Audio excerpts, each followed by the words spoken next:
प्रातः काल की वेला में जो श्री राधा राधा राधा ऐसा उच्चारण करता है या नाम श्रवण करता है तो उसके हृदय के सारे विकार नष्ट हो जाते हैं और वो दंपति श्री श्यामा श्याम के दर्शन की योग्यता प्राप्त कर लेता है।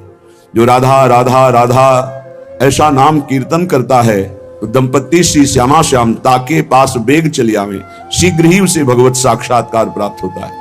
जो मधुर स्वर से बोलता है राधा राधा राधा तो समस्त हृदय की और जीवन की बाधाएं नष्ट हो जाती हैं।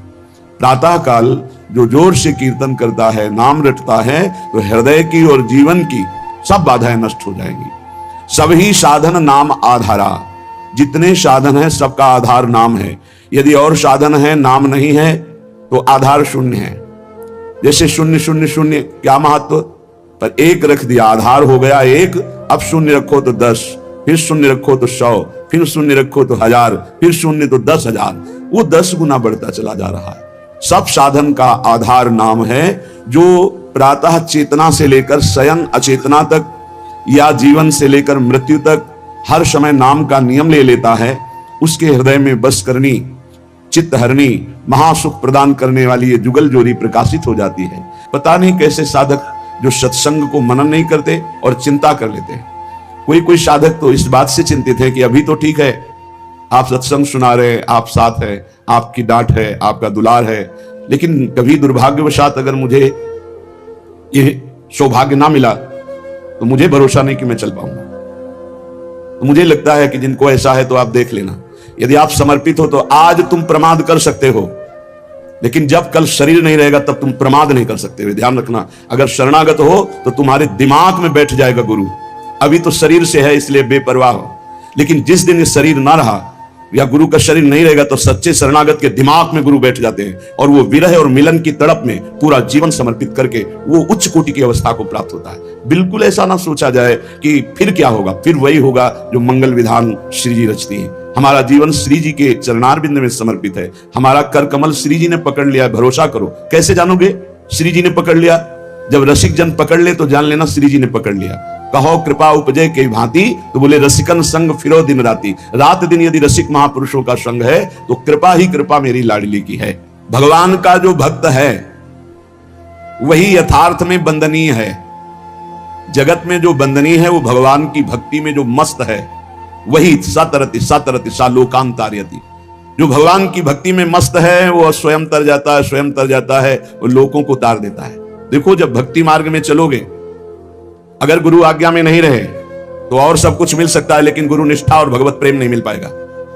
इसको दिमाग में लिख लो चाहे कागज में। इसे स्वार्थी बुद्धि नहीं निर्णय कर पाएगी, इसे नहीं समझ पाएगी। संकेत किया जाता है ऐसा मत करो। सामने वाले को लगता है बहुत लाभ मिल रहा है, अरे बड़ी हानि हो रही है। जो लाभ के लिए चले थे, जिस लाभ को मिलना था वो छूट गया, तेरा आश्रय छूट गया, तेरी बुद्धि में भ्रम पैदा हो जाएगा, तेरी बुद्धि में अश्रद्धा पैदा हो जाएगी, तेरी बुद्धि कभी श्री जी में नहीं लगेगी। तू खिलवाड़ समझता है। सब छुटा करके एकमात्र श्री जी का भरोसा पड़े रहो, भगवत प्राप्ति हो जाएगी। भरोसा अंदर से अपनी बुद्धि का ले लिया, भरोसा धन का ले लिया, भरोसा अपने प्रबल पुरुषार्थ का ले लिया, चूक कर दी, चूक कर दी। भगवान का जो भक्त है यथार्थ में वही बंदनीय होता है जिसे भगवान ने अंगीकार कर लिया। किसे अंगीकार कर लिया? जिसने सब भरोसा आशा एकमात्र प्रभु के चरणों में, वही भक्त है जिसको एक भरोसो एक बल एक आस विश्वास, एक राम घनश्याम हित चातक तुलसीदास। एकमात्र अपने प्रभु से ही आशा भरोसा बल, एकमात्र प्रभु से, प्रभु के सिवा कुछ हमारा बल नहीं। जब गुरुजन कृपा करते हैं तब सब तरह से सब संबंधों को काटकर ऐसी जगह खड़ा कर देते, केवल तुम्हारे हृदय में रहे कि प्रियालाल के सिवा मेरा कोई नहीं। हम समझ नहीं पाते, हम अपनी बुद्धि से भरोसा लेते हैं व्यक्ति का, वस्तु का, धन का, नाना प्रकार के अन्य बलों का, इसीलिए शुद्ध भक्ति का जागरण हृदय में नहीं हो पाता। भक्त वही है जो एकमात्र श्री भगवान को अंगीकार करता है, और वंद्य वही है जिसको श्री भगवान अंगीकार कर लेते हैं। अर्थ शब्दों में तो समझ में आ रहा है, लेकिन आंतरिक अर्थ है। भक्त वही है जिसने भगवान को अंगीकार किया, और जगत वंद्य वही है जिसको भगवान ने अंगीकार कर लिया, भगवान ने स्वीकार कर लिया। भगवत भक्ति के बिना जीना क्या जीना, मुर्दे का जीना। जिन हरि भगत हृदय नहीं आनी, जीवित सौ समानते प्राणी। जिसे भगवान ने अंगीकार कर लिया, उस कुल जाति वर्ण रूप विद्या इसका कोई महत्व नहीं। वो किस कुल का है, किस जाति का है, कितना पढ़े लिखे है, रूप है कि नहीं है, तेज है कि, इससे कोई मतलब नहीं। वो जगत बंद हो जाएगा जिसे भगवान ने अंगीकार किया। श्री महामहिम सूरदास जी कह रहे, जाको मन मोहन अंग करे, जिसे भगवान अंगीकार कर लेते हैं। ताको केस खसे नहीं सिरते, जो जग बैर परे। विश्वास कीजिए, ताको केस खसे नहीं सिरते, जो जग बैर परे। जाको मन मोहन अंग करे। केस माने बाल, एक भी बाल कोई सर का उखाड़ नहीं सकता है जिसके भगवान रक्षक हो गए, जिसको भगवान ने स्वीकार कर लिया। हिरण्यकश्यप परहार थक्यो, प्रहलाद नने कुडरे। अजहू लगी उत्तान पाद सुत, अविचल राज करे। जाको मन मोहन अंग करे। कयाधु जी ने सुंदर श्रृंगार किया। प्रहलाद जी का 5 वर्ष के बालक हैं, दौड़ कर गए सिंहासन त्रिभुवनपति हिरण्यकश्यप, जिसकी एक ललकार गर्जना में बड़े बड़े देवता हाथ जोड़कर खड़े होते हैं। वही है भगवान का दिव्य पार्षद, कोई और थोड़ी है। जाके साष्टांग दंडोत किया, पिताश्री गोद में उठा लिया, दुलार किया। तुम्हें सबसे ज्यादा पसंद क्या है? हिरण्यकश्यप ने पूछा। प्रहलाद जी को दुलार कर दे, क्या पसंद है तुम्हें? जैसे बच्चों से पूछा जाता है तुम्हें क्या पसंद है, तुम क्या खाओगे, तुम क्या चीज चाहते हो, तो प्रहलाद जी से पूछा तुम्हें क्या पसंद है? तो उनका पिता श्री, मुझे भगवान की श्रवणम कीर्तनम स्मरणम विष्णुर्पाद सेवनम अर्चनम बंदनम दास्यम सख्य आत्मनिवेदनम, ये नवधा भक्ति बहुत प्रिय। हरि की नवधा भक्ति प्रिय सुनते ही आग बबूला हो गया। उठाकर प्रहलाद जी को पटक दिया सिंहासन के नीचे और कहा, किसने ऐसी बुद्धि हमारे इस बालक की कर दी? प्रहलाद जी ने कहा, ऐसी मति सिखाने पढ़ाने से नहीं होती। दैत्यराज, भाषा बदल गई। जिसे पिताश्री कह के प्रणाम किया था, देखा भगवान का विरोधी, तो कहा दैत्यराज, ये किसी के सिखाने पढ़ाने से बुद्धि नहीं होती, ये महापुरुषों के पादरज अभिषेक से ऐसी निष्ठा जागृत होती है। बोले मार डालो इसको, हाथियों से कुचला दो। बड़े बड़े मत वाले हाथी से कुचलाया गया। भाले अस्त्र तलवार इनसे बाल नहीं काट पाए। जो सूरदास जी कह रहे, ताको केस खसे नहीं सिरते, पहाड़ के नीचे दबा दो, जल में डुबा दो, बड़ी जहरीली गैस के उसमें बंद कर दो, सब उपाय कर डालो। ना किसी अस्त्र से, ना शस्त्र से, ना कृत्या उत्पन्न करके, न कृत्या से, न जहर से, नाना प्रकार के सर्प आदि मारण प्रयोग किए, कुछ नहीं। हार गया, भयभीत होकर बैठा था। उनकी बहन आई, होलिका नाम था उनका। भैया ये छोटी सी बात के लिए आप त्रिभुवनपति होकर इतनी चिंता है? 5 वर्ष का बालक ऐसे ऐसे मार दूंगी? कैसे मारोगी? मैं इसको लेकर के अग्नि के बीच में बैठ जाऊंगी और मुझे वरदान प्राप्त है शीतल पट अग्नि का, मेरा रोम भी नहीं झुलसेगा, जलकर राख हो जाएगा। बड़ी प्रसन्नता हिरण्यकश्यप को। अब बहुत ढेर सारी लकड़ी लगाई गई, बीच में जगह बनाई गई। होलिका प्रहलाद जी को ऐसे पकड़ के बैठ गई। प्रहलाद जी निरंतर चल रहा था, हरि हरि हरि राम कृष्ण हरि, भगवान नाम कीर्तन। वो बड़ी प्रसन्न थे कि अपने भाई का बड़ा हित करूंगी। जे भी आग लगाई गई, हरि प्रेरित ते ही अवसर चले मरुत 49। जैसे लंका में जो वही हनुमान जी की पूंछ में आग लगाई, हनुमान जी अति लघु रूप रखा था, ऐसा बड़ा कि पूरी लंका में जाने की जरूरत नहीं, जहां चाहो वहीं से लगा दो। हरि प्रेरित ते ही अवसर। ऐसी वायु चली प्रबल की शीतल पट प्रहलाद जी के ऊपर, और होलिका चीख चीख कर जल जल कर राख हो गई। जब सुबह हुआ तो असुर मंडली और भक्त मंडली दोनों गए। देखा प्रहलाद जी शांत भाव से बैठे उसी राख में कीर्तन कर रहे। तो आज भी होली उत्सव जैसे मनाया जाता है, सब तिलक कर रहे राख। अब जो राक्षसी स्वभाव के तो वो क्या करे, तो हाय हाय करके एक दूसरे के मुंह में कालिख पोतते हैं, मदिरा पान करते हैं, उन्मत्तता दिखाते हैं। अब क्या करें? प्रहलाद जी का एक रोम भी नहीं झुलसा था। होलिका जिसे वरदान प्राप्त था, जल के राख हो गए। क्या बिगाड़ पाया कोई? आखिरकार ऐसा रूप जो शास्त्रों में कभी नहीं पढ़ा गया, जो किसी के ध्यान का विषय भी नहीं था, भगवान ने नरसिंह रूप धारण किया और परम वरदानी हिरण्यकश्यप को फाड़ के फेंक दिया। ऐसे कैसा भगवान का करुणा में महामाधुर्य स्वरूप अपने भक्त के लिए कैसा क्रोधावेश धारण किया, पूरा थर्रा रहा था। देवलोक भी किसी की हिम्मत नहीं थी कि सामने जाकर भगवान की स्तुति कर ले, अब दूर से स्तुति कर। जब प्रहलाद जी से कहा, दौड़ गए। प्रहलाद जी भगवान ने गोद में उठा लिया। नरसिंह रूप है इसलिए जिह्वा से चाट रहे, दुलार कर रहे। जिसे भगवान अंगीकार करते, कौन उसका बाल भी बांका कर सकता है? 5 वर्ष के श्री ध्रुव जी महाराज सुनीति के पुत्र हैं। महाराज की प्रिय रानी सुरुचि पास में खड़ी हुई। उत्तानपाद महाराज ध्रुव जी की तरफ देखा, ध्रुव जी गोद में चढ़ना चाहते, वो झटक दिया। इस सिंहासन पर बैठने का अगर तुझे अधिकारी बनना है तो तू मेरी सौत के गर्भ से प्रकट है, जा नारायण की तपस्या करो, मेरे गर्भ से प्रकट हो, तभी सिंहासन में बैठने का अधिकारी होगा। मां के पास गए, माताजी ने ऐसे ऐसे शब्द कहा। बोले ठीक कहा बेटा, क्योंकि महाराज मुझे पत्नी क्या दासी भी अब स्वीकार नहीं करते। ठीक कहा, तू जा नारायण का भजन कर और ऐसे पद को प्राप्त कर जो अमोघ है।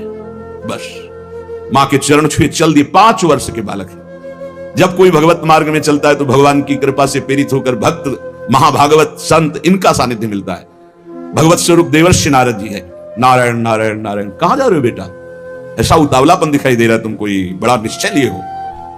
प्रणाम किया और कहा प्रभु मैं भगवान नारायण की तपस्या करके उत्तम पद प्राप्त करना चाहता हूं।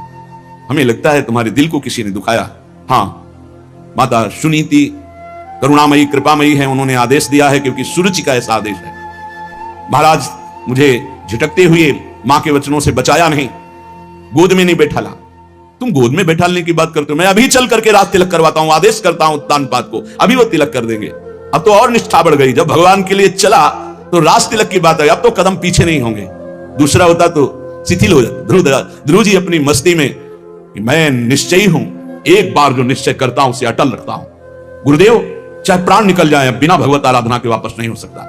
नहीं नहीं, वहां बहुत मच्छर हैं, बहुत ऐसे हिंसक पशु हैं, राक्षस हैं, खा जाएंगे। गुरुदेव मृत्यु स्वीकार करता हूं, लेकिन कदम पीछे नहीं। चेला पक्का, गुरुमंत्र दिया, पीठ ठोक दी। 6 महीना में भगवत साक्षात्कार करके अजहू लगी उत्तान पाद सुत अविचल राज करे, जाको मनमोहन अंग करे, राखी लाज द्रुपद तनया की, कुरुपति चीर हरे, दुर्योधन को मान भंग करी बसन प्रवाह भरे। पूरी सभा रंग बिरंगे वस्त्रों से भर गई थी, यहां से वस्त्र नहीं हट पाया द्रुपद। चीर अवतार भगवान का हो गया, भगवान का चीर अवतार हो गया। जिस समय सुरपति देवराजेंद्र की पूजा बंद करवा दी, श्री कृष्ण चंद्रजू ने भारी कोप किया। जो सुरपति को प्यो ब्रजहू पर, क्रोध न कछु सरे, ब्रज जन राखी नंद को लाला, गिरधर बिरद धर। एक बछड़ा भी होश नहीं हुआ, पूरे ब्रज 84 को उसके जन जन की रक्षा नंद के लाला ने गिरधर स्वरूप गिरधारी श्री गोवर्धन जी महाराज को अपनी छिमनी पे धारण करके 7 दिन 7 रात तक समस्त ब्रजवासियों की अलौकिक वैभव से रक्षा की। जाको विरद है गर्व प्रहारी, सो कैसे बिसरे, सूरदास भगवंत भजन कर शरण गए उबरे, जाको मनमोहन अंग करे, ताको केस खसे नहीं सिरते, जो जग बैर परे। पूरा संसार बैरी हो जाए तो एक बाल बांका भी नहीं कर सकता जो भगवान की शरण में हो गया और भगवान ने जिसे अंगीकार कर लिया। हम भक्तनी के भक्त हमारे, श्री भगवान कह रहे अर्जुन जी से, भगवान बड़े प्रेम में डूब के कह रहे हम भक्तनी के भक्त हमारे, सुनी अर्जुन प्रतिज्ञा मेरी, यह व्रत टरत न टारे, हम भक्तनी के भगत हमारे। अर्जुन ये मेरी प्रतिज्ञा, मेरा प्रण है कि भक्त मेरे हैं और मैं भक्त का हूं। अहम भक्त पराधीन हूं, अस्वतंत्र ही दीजिए, मैं भक्तों के अधीन हूं। क्योंकि भक्त अपने आप को मेरे को समर्पित कर देते, तो मैं अपने आप को भक्त को समर्पित कर देता हूं। साधु हृदय मेरा, मैं साधु का हृदय हूं। भक्तनि काज लाज जी धरि के पाए, पयादे धाऊं। भक्तों की रक्षा के लिए, भक्तों के कार्य के लिए नंगे पैर में दौड़ता हूं। जहां जहां भीड़ परे भक्तनि को, तहां तहां जाई छुड़ाऊं। जहां जहां मेरे भक्त को कोई समस्या होती, मैं विविध रूप धर के जाता हूं, उसकी समस्या का समाधान कर देता हूं। भक्त जान नहीं पाता, समस्त समस्याओं के समाधान मेरे आराध्य देव करते और मैं जान नहीं पाता। कहीं कहीं तो अपनी बुद्धि का गर्व हो जाता है कि मैं देखो समस्या का निदान ढूंढ लिया। अरे तेरी बुद्धि में गोविंद बैठकर समस्या का समाधान किए। जो भक्तन सो बैर करत है, सो बैरी निज मेरो। कैसा प्रेम है भगवान का। भक्त का प्रेमी मेरा प्रेमी, भक्त का बैरी मेरा बैरी। बाली यही पूछ रहा है, मैं बैरी सुग्रीव प्यारा, कारण कवन नाथ मुझ मारा। हे दीनानाथ, आप समदर्शी हैं, केवल मेरे प्रश्न का उत्तर दे दिया आपने। मार तो दिया ही मुझे, मेरे प्राण निकलने वाले हैं कि मैं आपका दुश्मन क्यों और सुग्रीव आपका प्यारा क्यों। बचपन से दोनों एक ही आचरण वाले, एक ही साथ रहने वाले। हम जानते हैं कि वो कभी आपका भजन नहीं किया, कभी आपको प्यार नहीं किया, पर मैंने कौन सा आपसे वैर किया जो आपने मुझे मार दिया और इसको प्यार दे रहे हो। भगवान ने, तुम जानते हो मेरा शरणागत है। हनुमान जी के द्वारा अग्नि को साक्षी करके शरणागति हुई है, मित्रता हुई। मेरे शरणागत का बैरी मेरा बैरी और मेरे शरणागत का प्रेमी मेरा प्रेमी। जो भक्तनि सो वैर करत है, सो बैरी निज मेरो, देख विचार भक्ति हित कारण, हाकत हो रथ तेरो। देखो अर्जुन, भक्ति का प्रभाव देखो कि जहां तुम्हारे चरण वहां में बैठ करके सारथी बनकर रथ हाँक रहा हूं, वह है कौन जिनके चरणों की वंदना ध्येयम सदा परिभवनम अभीष्ट दोहम तीर्थास्पदम शिव विरंचिनुतम शरण्यम। देख विचार भक्ति हित कारण, हाकत हो रथ तेरो। जो जीते भक्त, भगवान कहते जब मेरा भक्त विजय को प्राप्त होता तो मैं प्रफुल्लित होता हूं। हारे हार, जब भक्त की हार तो मेरी हार, भक्त की जीत तो मेरी जीत। कैसा कैसा हृदय भगवान। जीते जीत भक्त अपने की, हारे हार विचारों, शूरदास सुनि भक्त विरोधी, चक्र सुदर्शन जारों। हम भक्तनी के भक्त हमारे। अर्जुन, मैं भक्तों का भक्त हूं, अगर हमारे भक्त को कोई कष्ट देना चाहे तो सुदर्शन चक्र से उसको नष्ट करता हूं। सुदर्शन चक्र की एक महिमा कि भगवान जैसा संकल्प करते तत्काल वैसा ही रूप धारण कर लेते हैं। जरूरी नहीं वो चक्र रूप धारण करें, वो विविध रूप धारण करके और भक्त द्रोही का नाश प्रारंभ कर देते हैं। कभी ऐसा नहीं हो सकता कि जो भगवान के भक्त से बैर करे सुरक्षित रह सके। नहीं, राम रोष पावक सो जरई, जो अपराध भक्त को करे। प्रभु का एक बड़ा गंभीर स्वभाव महापुरुषों ने पकड़ा। प्रभु को देखो एक शुभाई, अति गंभीर उदार उदद हरि जान शिरोमणि राई। प्रभु को देखो एक शुभाई, तिनका सो अपने जन को गुण, मानत मेरु समान। सकुच गणत अपराध समुद्र ही बूंद तुल्य भगवान। भगवान का एक स्वभाव देखा गया सूरदास जी महाराज के। बड़े उदार गंभीर और सर्वज्ञ, सब कुछ जानने वाले हैं। अगर भक्त तिनका जैसा छोटा कोई भगवान की सेवा, कोई भगवान को आराधना वंदना कर दे तो भगवान उसे सुमेरु पर्वत के समान मानते हैं। मेरा बड़ा भगत मेरी बड़ी सेवा करता है। और अगर समुद्र के समान अपराध कर दे तो सकुच के उसे बूंद के समान भी नहीं मानते। ये हमारे प्रभु का स्वभाव है जो भगवान की शरण में है। बदन प्रसन्न कमल सन्मुख हुए, देखत हो हरि जैसे। ध्यान देने की बात। विमुख भय अकृपान निमिषों, फिर चितयो तो तैसे। जब शरण में हुए आराधना कर रहे हैं तो मुस्कुरा रहे हैं भगवान। हमसे गलती हो गई, भगवान से विमुख आचरण कर डाला, और जब भगवान की तरफ देखा तो वैसे मुस्कुराते हुए मिले। निमिष भर भी, पलक झपकने के समय के लिए भी उन्होंने क्रोध नहीं किया, डांटा नहीं, दंड नहीं दिया। ऐसा उदार स्वभाव हमारे प्रभु का। भक्त विरह कातर करुणा में डोलत पाछे लागे, सूरदास से स्वामी को देहि पीठ सो अभागे। अपने भक्त के लिए करुणा से विकल होकर भगवान पीछे रहते हैं। जैसे बछड़ा आगे चले और गाय रमाती हुई इसकी सुरक्षा में पीछे चले, ऐसे ही भगवान जहां जहां मेरा भक्त चरण रखे वहां वहां रखूं हाथ, पीछे पीछे मैं फिरूं, कभी न छाड़ूं साथ। जो श्री भगवान का आश्रय ले लिया और भगवान ने अंगीकार कर लिया, उससे किसी का भी कोई बस नहीं चल सकता। काहू के बैर कहा सरे, कोई उससे बैर करके उसको नीचा दिखा सकता है, उसका अपमान कर सकता है? नहीं नहीं, जितना भक्त से वैर करेगा उतना अपना नाश प्रारंभ कर दिया। जब तक सुकृत है तब तक जी लो, और जहां सुकृत खत्म हुई ऐसी झंझट में फंसा देंगे ये भक्त अपराध की, जीना मुश्किल हो जाएगा। ताकि सरवरी करे सो झूठो, जाहि गोपाल बड़ो करे, काहू के बैर कहा सरे। कोई उसकी बराबरी साधना करके करना चाहे कि मैं इनकी बराबरी कर लूं, किनकी? जिनको गोपाल ने बड़ा किया है, जिनका यश गोपाल फैला रहे हैं, जिनकी महिमा गोपाल प्रतिष्ठित कर रहे हैं। कौन त्रिभुवन में पैदा हुआ कि उसके यश को कलंकित कर सके, उसकी महिमा को धूल धूसरित कर सके। ताको सरवरी करे सो झूठो, जाहि गोपाल बड़ो करे, काहू के बैर कहा सरे। बोले शशि सन्मुख जो धूरी उड़ावे, उलटता ही के मुख परे। यदि आकाश में से चंद्रमा को धूल दूषित करना चाहो तो तुम्हारा मुंह धूल दूषित हो जाएगा, चंद्रमा का नहीं। ऐसे ही यदि तुम सोचो भगवान के भक्त की निंदा करके मैं उसको कलंकित कर दूंगा, लोग जो है उपहास करने लगेंगे, तो वही लौटकर तुम्हारे मुंह में कालिक पुत जाएगी, वही तुम्हारा उपहास बन जाएगा। तुम भक्त का नहीं कर सकते, क्योंकि जाहि गोपाल बड़ो करे। भक्त है समुद्र और निंदक है चिड़िया। क्या चिड़ियों की चोंच से भर भर कर फेंकने से समुद्र खाली हो जाएगा? चिड़िया कहा समुद्र उलीचे, चिड़िया नियम ले ले कि मैं समुद्र को खाली कर दूंगी, मर जाए चाहे जीवन भर, वहां कुछ फर्क पड़ता है? ऐसे कोई सोचे मैं भक्त को बर्बाद कर दूंगा, इनकी यश कीर्ति मिट्टी में मिला दूंगा, तो चिड़िया की चोंच भर तेरी जबान कितना करेगा जब गोपाल ने बड़ा कर दिया। पवन कहा पर्वत टरे, हवा सोचे कि मैं पर्वत को उखाड़ दूंगी, नहीं, रात दिन चलती रहे, कुछ फर्क नहीं पड़ता। जाकी कृपा पतित है पावन, पग पर शत पाहन तरे, सूर केस नहीं टार सके को, दांत पीस जो जग में मरे, काहू के बैर कहा सरे, ताकि सरवर करे, सो झूठो जाहि गोपाल बड़ो करे। करी गोपाल की सब होई, जो अपनो पुरुषार्थ मानत, अति झूठो सोई, करी गोपाल की सब होई। साधन मंत्र जंत्र उद्यम बल, ये सब डारो धोई। हो जाओ नंद नंदन की शरण में, क्योंकि जा कछु लिखी राखी, नंद नंदन मेट सके नहीं कोई, करी गोपाल की सब होई। सुख दुख लाभ अलाभ समुझी, तुम कतई मरत हो रोई, सूरदास स्वामी करुणा में, श्याम चरण मन पोई, करी गोपाल की सब होई। और सच्ची बात आप समझिए, किसी का मन इंद्रियां भगवदाकार परम पवित्र आचरण निरंतर भजन परायण साधन में बड़ी उन्नति, ये भगवत कृपा से होती है। अगर अपने को जांच कर देखें तो अपने में ऐसी सामर्थ्य नहीं, तो श्री जी की कृपा से होती है। अपनी सामर्थ्य है, अपने को बिगाड़ सकते हैं हम। अगर कुछ बन रहा है तो तिहारी कृपा से, जो कुछ हो सब तिहारी कृपा से, बिहारी बिहारिन, और सब मिथ्याभाषी है, जो बोले सो झूठा कि मैंने ये किया मैंने ये किया, आपकी कृपा से होता है।